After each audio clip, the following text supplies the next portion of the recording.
apa yang dimaksud dengan inference ya. Penarikan kesimpulan itu seperti apa? Nah, di dalam filsafat itu dibedakan ya, reasoning atau disebut juga penalaran ya, atau inferensi itu ada dua proses di situ ya. Ada proses psikologis sama ada strukturnya ya, struktur penarikan kesimpulan. Jadi ada inferential proses yang disebut sebagai mental proses mental, proses di dalam pikiran kita bagaimana sampai kepada kesimpulan. Kemudian ada inferential content, isi ya, isi dari proses penalaran itu. Misalnya begini ya, kalau sebelumnya kita belajar sumber pengetahuan ya,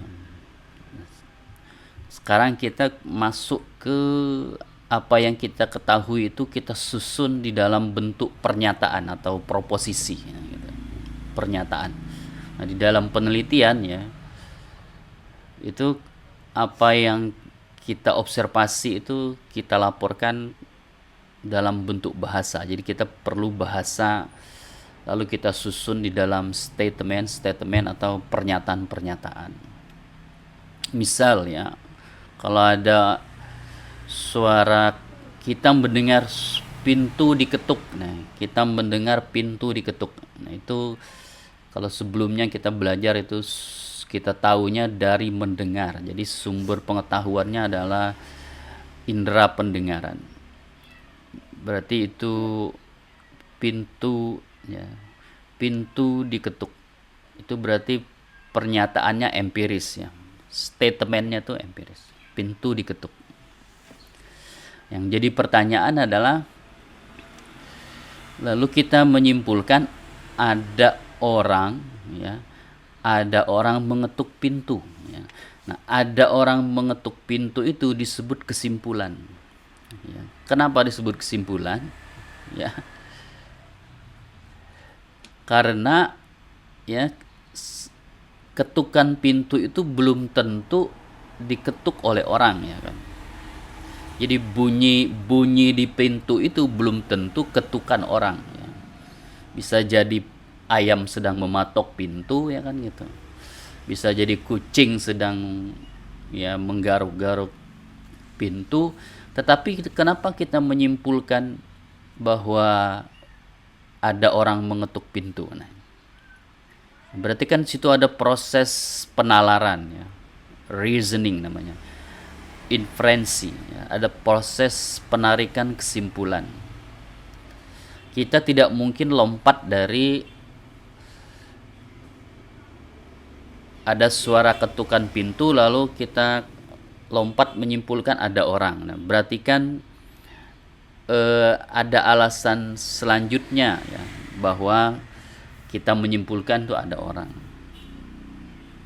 Bisa kita punya ingatan atau memori kalau suara ketukannya itu seperti itu ya, itu yang mengetuk orang ya, atau itu ketukan tangan orang nah, gitu. Tapi dari mana kita tahu bahwa itu adalah ketukan tangan orang? Kita kan tidak melihat. Lalu kita masuk sumber pengetahuan yang kedua, apa yang disebut oleh Ibnu Sina itu khoyal atau memori ya. Jadi kita ini punya memori, ingatan ya, kalau suara ketukannya seperti itu adalah ketukan manusia. Nah, berarti kita perlu pengetahuan yang kedua atau pernyataan yang kedua. Jadi pernyataan yang pertama adalah pintu diketuk. Pernyataan yang kedua ya, suara ketukan seperti itu adalah ketukan orang. Jadi kita mengenyampingkan kemungkinan itu adalah ayam yang sedang mematuk pintu ataupun kucing ya, kita kesampingkan. Nah, dari mana kita mengenyampingkan itu? Karena kita berdasarkan kepada memori kita ya, berdasarkan kepada ingatan. Lalu kita menyimpulkan, ya, ada orang mengetuk pintu. Ada orang mengetukkan pintu. Itu yang disebut dengan inferensi, ya. Jadi kita tidak melihat langsung, ya, ada orang mengetuk pintu. Nah, kalau kita melihat langsung itu tidak disebut sebagai inferensi, ya, tidak disebut sebagai penarikan kesimpulan. Nah, gitu. Karena dia berarti secara struktur, ya, secara struktur itu ada proses di situ, ada proses penarikan kesimpulan. Nah, biasanya di dalam ilmu, di dalam logika itu nanti disusun prosesnya. Jadi disusun di dalam bentuk proposisi, pernyataan-pernyataan. Pernyataan yang pertama, ya, pintu diketuk, ya. Saya mendengar pintu diketuk.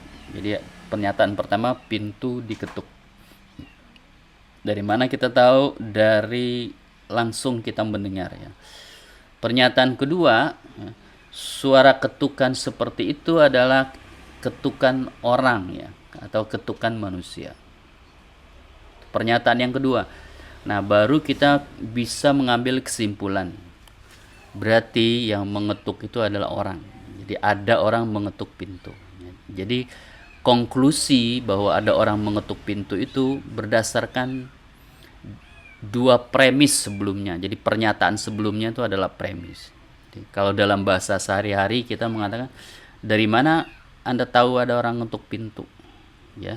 Apa alasan Anda mengambil kesimpulan bahwa ada orang mengetuk pintu? Ya, alasannya tadi dua itu. Ada suara ketukan, dan ketukan itu adalah ketukan manusia, gitu. Itu disebut dengan inferensi, ya, penarikan kesimpulan. Nah, apa betul itu yang mengetuk manusia? Ya, yang namanya juga kesimpulan, ya, tergantung benar atau tidak pernyataan pertama dengan pernyataan kedua. Jadi, ya, apabila pernyataan pertama benar, pintu diketuk. Pernyataan yang kedua bahwa suara ketukan itu adalah ketukan manusia, ya. Apabila salah satu saja pernyataan dari dua premis itu salah, konklusinya juga bisa salah. Jadi misalnya ternyata kita salah, itu bukan ketukan manusia, ya, gitu.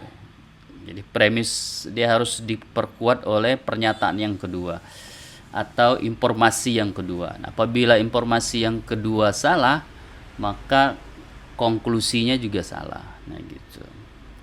Karena dulu saya pernah salah seperti itu, ya. Jadi ada suara ketukan. Ini tengah malam, ya.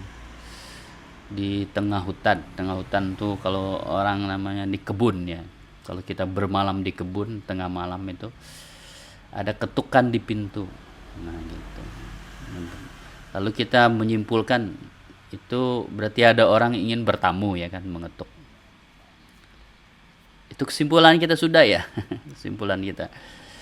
Nah, betul tidak kesimpulan ini? Kita buka pintunya, ya, ternyata tidak ada orang. Nah, jadi siapa yang mengetuk tadi? Pertanyaannya, ya kan? Karena hari itu adalah sebelumnya hujan, jadi, ya, di depan rumah itu, kalau dulu dangau namanya, kalau di kebun itu, ya, di depan dangau itu kan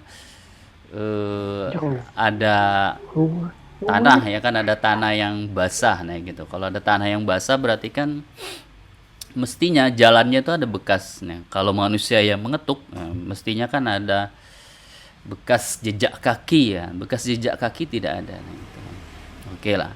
Nah, itu jangan-jangan kita salah dengar, ya. Sebenarnya tidak ada yang mengetuk pintu. Nah, bisa jadi seperti itu.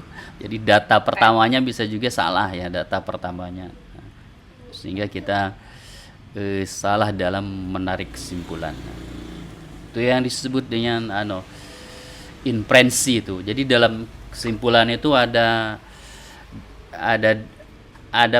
antara pernyataan pertama dengan konklusi itu ada tahapan yang harus kita lewati. Jadi dalam proses psikologisnya itu kita berpikir dari, nah, itu yang disebut dengan menalar, ya. Menalar itu kita berpikir dari satu pernyataan, menghubungkan pernyataan pertama dengan pernyataan kedua, lalu kita berdasarkan hubungan antara pernyataan pertama dengan kedua itu, lalu kita menarik konklusi kesimpulan. Itu yang dimaksud dengan kesimpulan. Jadi dia, nah, kalau dari satu pernyataan kita langsung menarik kesimpulan, nah itu namanya penarikan kesimpulannya itu langsung itu seperti ini ya. Jika A lebih tinggi dari B, kita bisa langsung narik kesimpulan tanpa perlu pernyataan kedua. Jika A yang lebih tinggi dari B, kita langsung bisa menyimpulkan B lebih rendah daripada A gitu. Jadi kita tidak perlu ada dua pernyataan sebelumnya untuk menarik kesimpulan.